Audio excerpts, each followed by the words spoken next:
भाई जो बंदा यानी कि वैन में घुस के पहले पिटाई करता था कोडी रोज की, पर आज देखो कोडी रोज यानी कि कितने रेस्पेक्ट के यानी के साथ जा रहे हैं ड्रू मैकिंटायर की वैन में। और आज तो भाई कोडी रोज ने हद ही कर दी, जेका फाटू को कहा कि तुम कभी भी टाइटल के हकदार नहीं हो सकते। और ये सुन के जो है कितना बवाल खड़ा हुआ, आज हम कब बात करेंगे इस वीडियो में। सबसे पहले स्मैकडाउन की शुरुआत होती है 4 फैटल वे मोर यानी कि मैच के अगेंस्ट जो बंदे अनाउंस किए गए हैं, ट्रिक विलियम्स, सैमी ज़ेन और यानी कि डैनियल बीस, रैंडी ऑर्टन। मगर यहाँ पे भाई हॉल ऑफ द फेमस में जो थे यानी कि 3 ही बंदे आए थे स्मैकडाउन के शो के ऊपर। और भाई ट्रिक विलियम को ये कभी भी रियलाइज नहीं हुआ कि यहाँ पे डैनियल बीस आएंगे और मुझे यानी कि ऐसा कुछ सुनाते हुए यानी कि चले जाएंगे। आपको मैं बताता हूँ ये क्या क्या यानी कि आज हमें झेलना पड़ा, यानी कि हमें सुनना पड़ा ट्रिक विलियम के अगेंस्ट। सबसे पहले तो भाई ट्रिक विलियम आते हैं यानी कि डैनियल बीस आते हैं ट्रिक विलियम के सामने और ऐसा कुछ यानी कि सुनाकर चले जाते हैं जिससे कि ट्रिक विलियम का यानी कि गुस्सा आउट ऑफ कंट्रोल हो जाता है। और ये यहाँ पे कहते हैं डैनियल बीस की लास्ट यानी कि सैटरडे नाइट को क्या हुआ था तुम्हें तो पता ही होगा।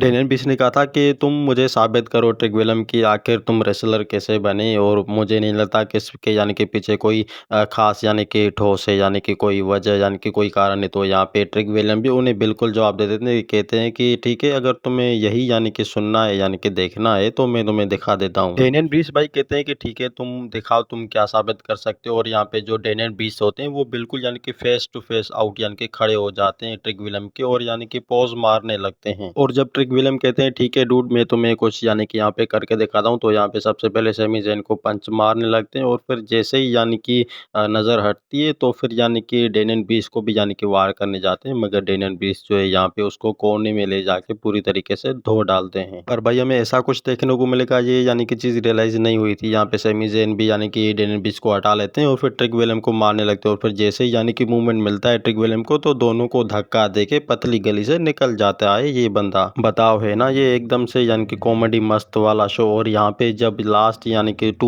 टू मैच की जो स्टार्टिंग होती है वो कार्मेलो हैज़ यानी कि ड्रैगुला जे के बीच में होती है। आपको तो पता है कि ड्रैगुला एक ऐसा बंदा है जो अभी के टाइम में अचीवमेंट करा है अपनी चैंपियनशिप को लेकर के। और भाई सच बताऊं तो ये मैच यानी कि बहुत ही अच्छी यानी कि अचीवमेंट की थी ड्रैगुला ने, यानी कि कार्मेलो हैज़ को पीछे यानी कि रिंग से उठा के यानी कि बीच में लाके पटक दिया और खुद को भी इतनी भारी चोट लगी कि आप इमोशनल देख सकते हो बंदे के। लेकिन भाई चैंपियनशिप का हकदार तो यहाँ पे एक ही होता है। और ड्रैगुला जैसे ही अपनी रिंग के साइड मूवमेंट अपनी दिखाने जाता है तो यहाँ पे कार्मेलो हैज़ कुछ ऐसा कर जाते हैं जिससे कि कार्मेलो हैज़ को बहुत ही यानी कि खतरनाक सी चोट लग जाती है और वो दोनों ही रिंग के नीचे गिर जाते हैं। और फाइनली यहाँ पे ड्रैगुला हेड अपनी अपनी मूवमेंट यहाँ पे दे तो देता है यानी कि कार्मेलो हैज़ को, मगर वो अचीवमेंट नहीं कर पाता है क्योंकि वो सर्वाइव बिल्कुल भी नहीं कर पा रहा था 1 2 3 के अगेंस्ट। पर यहाँ पे जैसे ही कार्मेलो हैज़ अपनी नेक्स्ट यानी कि मूवमेंट देने के लिए जाता है रिंग के साइड के कॉर्नर पे, तो यहाँ पे ऐसा कुछ यानी कि होने वाला था हमें बिल्कुल भी बिलीव नहीं था। यहाँ पे क्या होता है कि द मिज जो होते हैं उन्हें यानी कि पीछे से धकेल देते हैं और इस तरीके से जो यानी कि कार्मेलो हैज़ है वो बहुत ही यानी कि खतरनाक सी इंजरी कर देता है। भाई मूवमेंट जो था ना बहुत ही खतरनाक था कार्मेलो हैज़ का। इसके अगेन तो यानी कि ड्रैगुला को हारना ही यानी कि पड़ा और वो यानी कि बन जाते हैं न्यू यानी कि चैंपियनशिप के मेंबर। और ये सब कुछ भाई यानी कि जिसकी बदौलत हुआ है तो आपको तो पता ही कि द मिज में इसका पूरा हाथ था।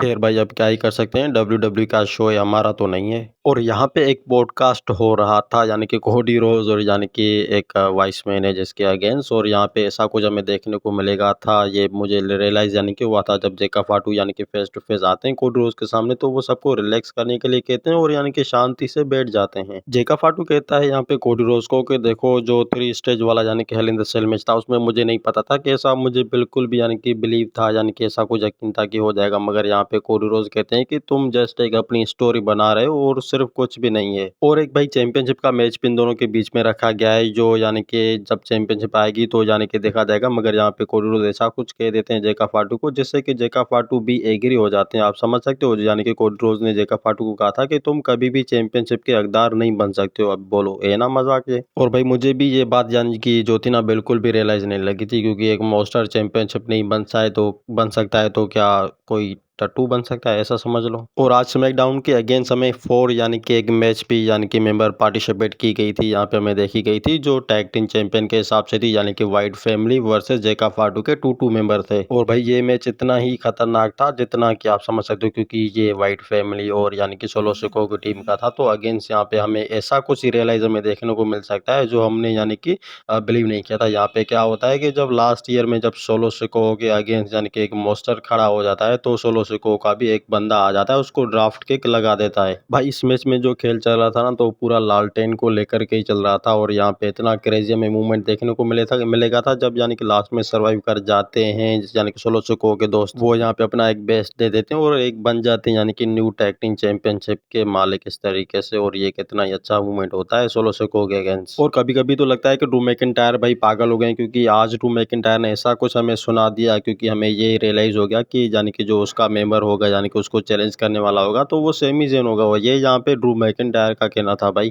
क्योंकि भाई ऑल ऑफ टाइम में जब सर्वाइव हुआ था ये बंदा यानी कि ड्रू मैकिंटायर आ रहा था रिंग में, जो भी बकवास कर रहा था, तो ऐसा समझ लो कि वो सेमी ज़ेन की फैमिली को घसीटता हुआ चला जा रहा था। और पता नहीं भाई कि उस बंदे को जो है ना यानी कि खास यानी कि मजा आता है किसी की फैमिली को बीच में इंटरेंस करने के लिए और उसके चेहरे के ऊपर भी नमक छिड़कने के लिए। तो आपको क्या लगता है भाई कि जो 4 फाइटल वे मैच होने वाला है उसमें डेनियल ब्रिज जीते हैं या फिर सेमी ज़ेन या फिर रैंडी ऑर्टन या तो फिर ट्रिक विलियम? अब ये कहना मेरा नहीं है, ये यानी कि ड्रू मैकिंटायर का कहना है कि वो सेमी ज़ेन ही जीतेंगे। और आज एजे स्टाइल को यानी कि पीछे से आवाज देता है कोडी रोज और उन्हें यानी कि कांग्रेचुलेशन के लिए कहता है, यानी कि उसका एक मैच यानी कि फिक्स हो गया है सैटरडे नाइट मेन इवेंट को। और भाई आज मुझे एक चीज बिल्कुल भी अच्छी नहीं लगी और वो ये थी कि ड्रू मैकिंटायर के यानी कि बस में जाना कोडी रोज का। अब देखो ये कितना इमोशनल वाला फीलिंग है। अब तो ऐसा लगता है भाई कि खेल पूरी तरीके से जो है पलटने वाला है और ये बात आपको अच्छी तरीके से पता होगी, क्योंकि यहाँ पे आज के स्मैकडाउन में कुछ ऐसे मूवमेंट हुए थे जो हमने एक्सपेक्ट नहीं किए थे।